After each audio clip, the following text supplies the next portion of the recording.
agora aqui a conexão com o jornalista e presidente do Centro de Estudos da Mídia Alternativa Barão de Itararé, Altamiro Borges. Bom dia, Miro. Parece que tiver... Alô, Miro, você me escuta? Escuto, tudo bem, grande? Tudo certo, quer dizer, tudo certo dentro do possível, obviamente, né? Pois é, apesar dos pesares. Exatamente.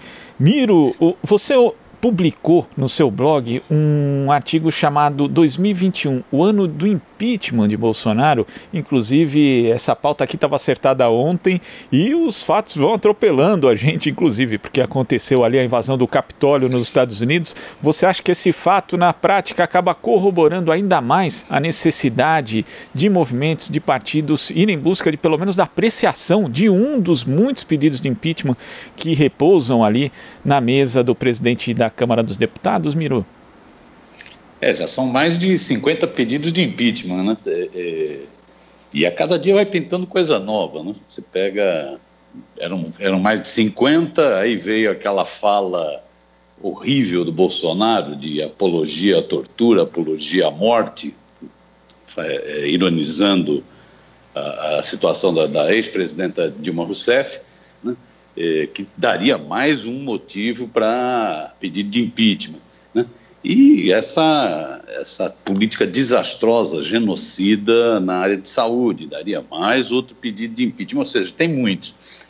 A tentativa de golpe nos Estados Unidos, essa milícia trumpista nos Estados Unidos, né, ela só mostra a gravidade dessa ofensiva fascista no mundo, né, que tem inúmeras causas, né, mas mostra a gravidade. Se você não tiver movimentos de contenção dessa onda fascista, nós podemos ter no Brasil o que foi ontem motivo de cenas gritantes, impressionantes, né, impactantes no Capitólio nos Estados Unidos. Então eu acho que a ação das milícias trumpistas mostra como é preciso conter as milícias fascistas em tudo que é canto do mundo, inclusive no Brasil. É bom lembrar que o Bolsonaro bate continência para o Trump.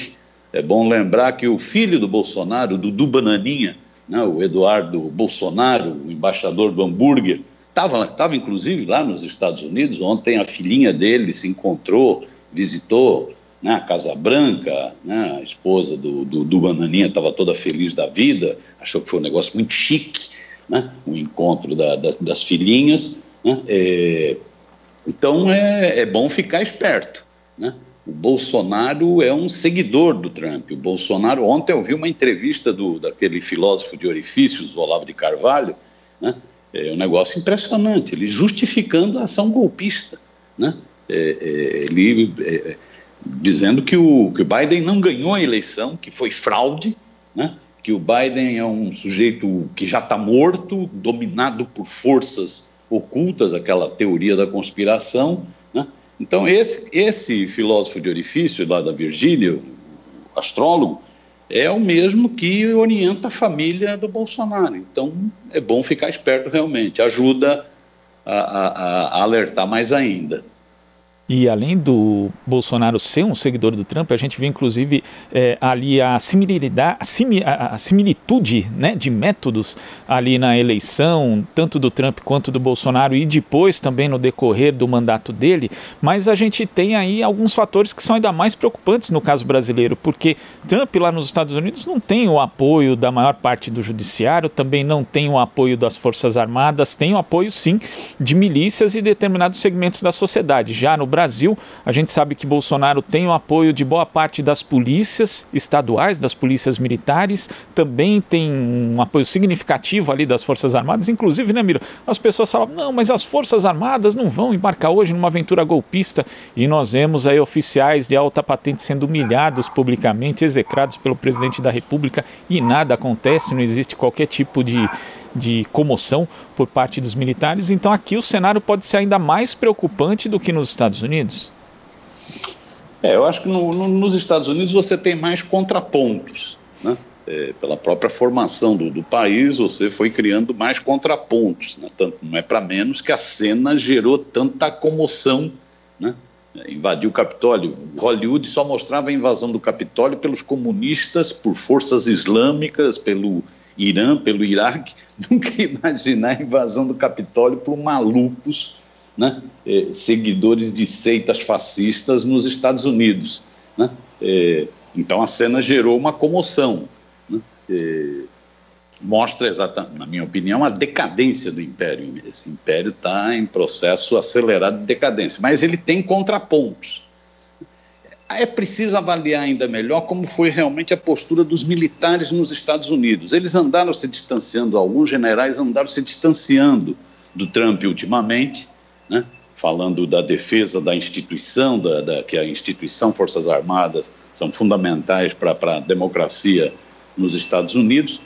Mas ontem me chamou a atenção que a polícia...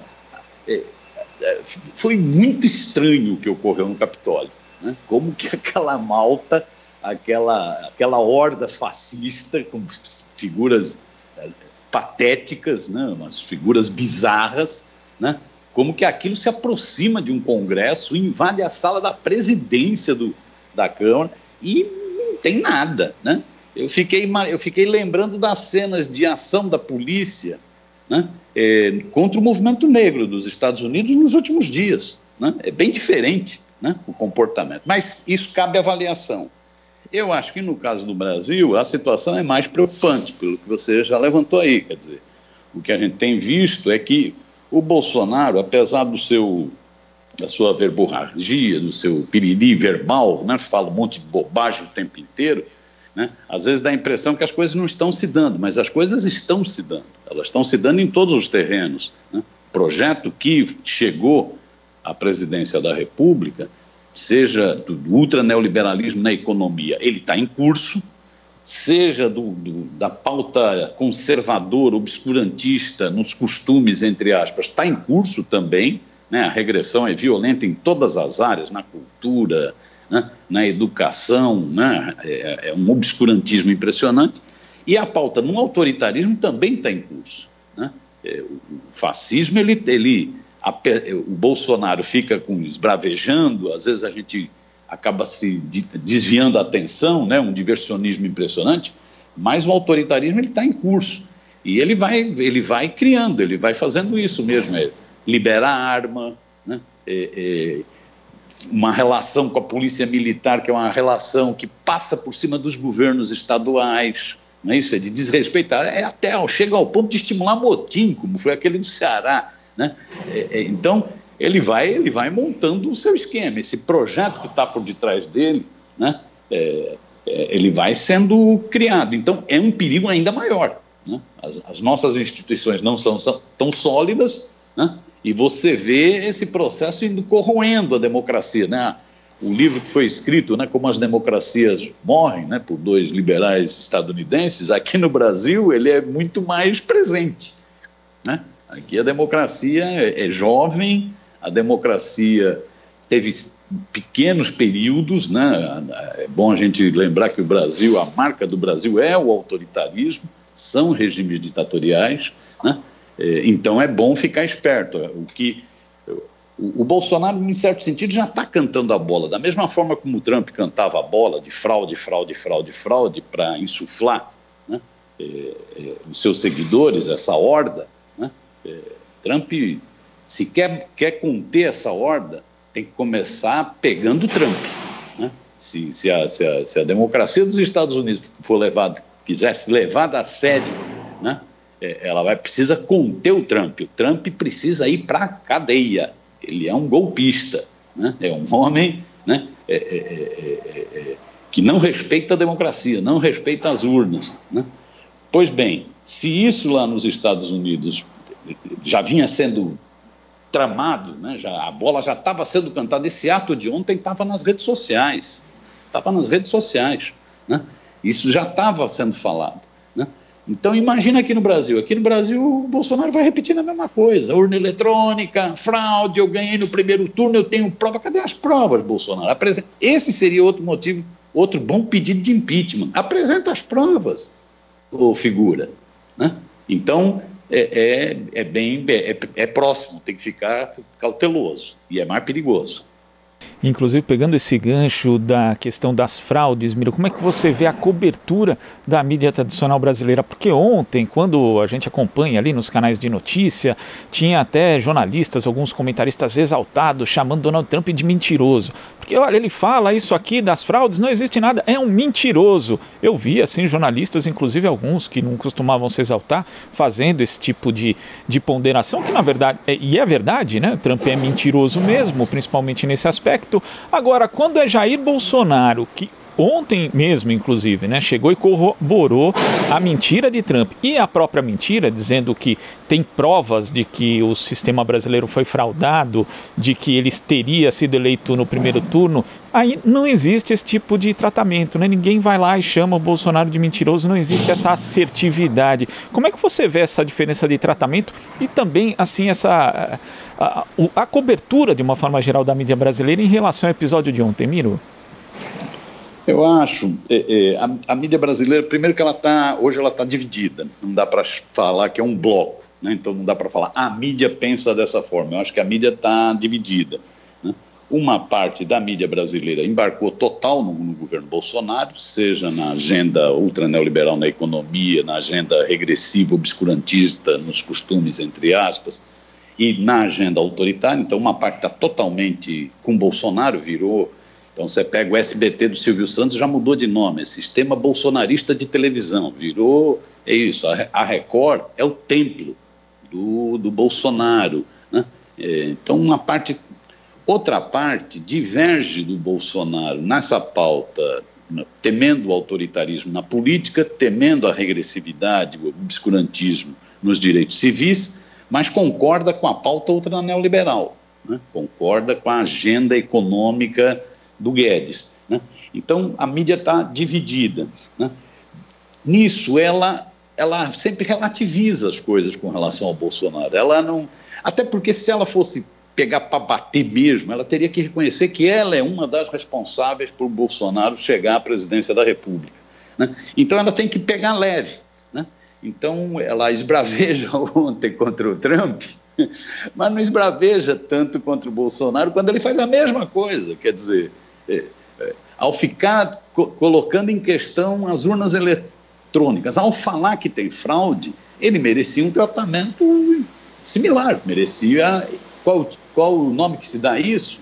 Mentira, é um mentiroso, né? Um falsário, um farsante. A mídia pega leve, porque eu acho que ela está nessa divisão, nessa confusão própria do momento político que o Brasil está vivendo. Eu acho que com relação à cobertura do golpe, da tentativa de golpe ontem pelas hordas trumpistas no Capitólio, nos Estados Unidos, eu acho que no geral a mídia se comportou como uma mídia que sempre é muito colonizada, né? Mas acabou adotando o discurso de que os Estados Unidos são a pátria são o paraíso do capitalismo, a pátria da democracia, e que isso foi aviltada pelas tropas de Trump, né? E que precisa, então aí a mídia tem um tom duro na condenação ao golpe. Até a CNN, né? Até a CNN Brasil teve uma condenação dura à tentativa lá nos Estados Unidos. Vamos ver como vai rolar agora o restante da cobertura. E ainda falando a respeito de um meia-culpa que nunca vai ser feito por parte da mídia tradicional brasileira, Miro, muita gente fez referência ontem a outro candidato à presidência da República que perdeu uma eleição, não aceitou a derrota e na sequência tivemos muitas manifestações antidemocráticas que a mídia até não, mas é uma minoria ali que está pedindo ditadura e tal. Quer dizer, esse meia-culpa também nunca vai ser feito, né, Miro? Não. Tem uma relação de amor com a Aécio que é um negócio impressionante, né? Uma relação de amor com os tucanos no geral que é um negócio impressionante, né? Essa mídia, volto a falar, ela se dividiu nesse processo brasileiro, né? Ela estava blocada. Por exemplo, quando o Aécio falou em fraude, quando o Aécio convocou manifestações, quem ajudou o Aécio foi a mídia toda. Aí ela estava blocada. Aí ela estava blocada contra Dilma, no impeachment, né? Aí ela não tinha diferença, né? Depois ocorreram as diferenças porque a mídia ajudou a criar um monstro, Ela chocou esse ovo da serpente e esse monstro se voltou contra ela, né? Mas naquele momento estava blocada. O Aécio foi... Tanto é que o Aécio é impressionante, né? O Aécio, ele aparece e depois vira pó, né? Desaparece, né? É uma coisa impressionante. Aparece uma denunciazinha dele, ele some, né? Os tucanos sempre foram muito protegidos pela mídia brasileira, né? Representam o establishment, né? Sempre foram muito protegidos. O que o Trump está fazendo devia pagar direitos autorais para o Aécio. O Aécio fez antes, né? Foi exatamente o mesmo discurso da fraude e tal, só não teve a capacidade de mobilização que o Trump teve nos Estados Unidos, que aí tem a ver com outros fatores. Agora, esse episódio também mostra uma força, né, do chamado trumpismo e que também pode se reproduzir aqui no Brasil, porque o bolsonarismo a gente sabe que tem ali como referência o presidente da República, mas não é só o presidente da República, é uma série de valores, de costumes, de crenças e de preconceitos que acabaram se consolidando, se amalgamando nessa figura. Mas esse trumpismo deve continuar ali nos Estados Unidos, mesmo sem Trump na presidência, Miro? Então, primeiro, muito difícil um presidente dos Estados Unidos não ser reeleito. O Trump não foi reeleito. O Trump perdeu, né? Então fica falando muito na votação do Trump, mas o concreto é que o Trump tinha a máquina, né? Tinha o poder da grana, né? A caneta, e ele perdeu a eleição, né? Perdeu a reeleição, né? Então, mais do que a votação que ele teve, o que importa é que ele perdeu uma reeleição, coisa que não é comum nos Estados Unidos. Quase todos os presidentes se reelegem, né? Agora, o trumpismo existe, como o bolsonarismo existe, como o fascismo na França, da Le Penzinha, existe, como o fascismo na Itália, do Salvini, existe, e por aí vai. Eu acho que isso tem a ver, é uma bela discussão, uma boa troca de ideia. Isso tem a ver com o estágio que o capitalismo se encontra no mundo, né? O capitalismo está numa crise profunda, né? A pandemia vai agravar ainda mais essa crise e o capitalismo vai gerando distorções. Como ele não dá conta de resolver os problemas, ele vai gerando distorções, ele vai aguçando os conflitos, né? Então você pega, por exemplo, o Trump ou o Salvini na Itália ou a Le Penzinha na França, é muito o discurso antimigratório, né? É o discurso racista, xenófobo, né? Que tem a ver com a crise do capitalismo, né? Então o capitalismo, o Bolsonaro no Brasil já não é tanto o discurso da migração, mas é o discurso da violência, da arminha, que tem a ver com crise do capitalismo. Então eu acho que esse fenômeno dessa ofensiva, né, da ultradireita no mundo tem muito a ver com a crise do sistema capitalista, com as aberrações que o capitalismo vai gerando. O neoliberalismo aguçou as aberrações do capitalismo, né? Ele anulou o que tinha de estado de bem-estar social e ele agravou essas tensões, né? Então isso dá brecha para a ultradireita. Além disso, eu acho que um outro fenômeno é da crise das instituições. As instituições, no geral, não têm sabido como se comportar diante dessa realidade, né? Então, as instituições estão muito fragilizadas, né? Quando eu falo em instituição, são todas. É o parlamento, são os executivos, é o judiciário, é a mídia, é tudo, né? Todas as instituições estão com muita dificuldade de encarar esse momento, essa fase que o capitalismo vive, essa fase tão regressiva e tão destrutiva do capitalismo, né? Então, voltando ao livro, né, porque as democracias morrem, é isso, as instituições estão fragilizadas, né? Acho que esse é um segundo elemento. Acho que tem um terceiro elemento também, as experiências de governos progressistas, e aí falando de governos progressistas de forma muito ampliada, né, elas se mostraram muito positivas, conseguindo alguns avanços importantes, mas elas se mostraram também pouco consistentes e pouco pedagógicas. Elas não conseguem politizar a sociedade, né? Elas têm dificuldade de fazer a politização da sociedade, né? Então isso também dá brecha para visões de ultradireita, radicalizadas, com um discurso mais agressivo e tal. Então são fatores, para não falar do fator novas tecnologias da informação, né? O papel que as redes vão adquirindo e tal. Então eu acho que são N fatores que levam o trumpismo a ter força, como leva o bolsonarismo, com ou sem Bolsonaro, a ter força, né?